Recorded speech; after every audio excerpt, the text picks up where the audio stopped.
ઉપરવાસ ઉકાઈમાંથી પાણી છોડાતા ડક્કા ઓવાળાનો કૃત્રિમ તળાવની પરિસ્થિતિ પૂર્ણ તાપીમાં. સુરતમાં તાપી નદીનું રૌદ્ર સ્વરૂપ. ઉકાઈ ડેમમાંથી પાણી છોડાતા કૃત્રિમ તળાવો ગરકાવ.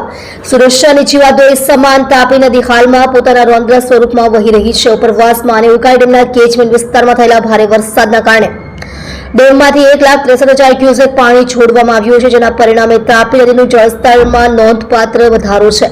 નદીનું આ પ્રચંડ સ્વરૂપ એટલું ભયાનક છે કે સુરતમાં નગરપાલિકા એસએમસી દ્વારા ગણેશ વિસર્જન માટે તાપી કિનારે બનાવેલા કૃત્રિમ તળાવો પણ પાણીમાં ગરકાવ થઈ ગયા છે. આ પરિસ્થિતિએ તંત્ર અને ગણેશ ભક્તો માટે ચિંતા ઉભી કરી છે, કારણ કે આવતીકાલે જ ગણેશ પ્રતિમાઓનું વિસર્જન થવાનું છે.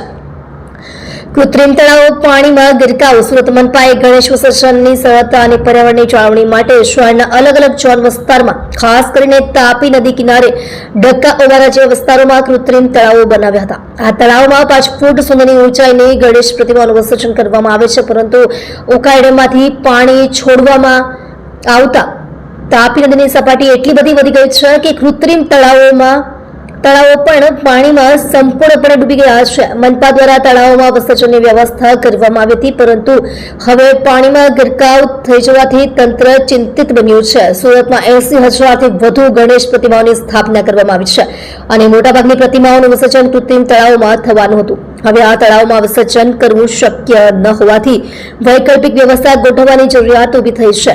ગણેશ વિસર્જનની ચિંતા.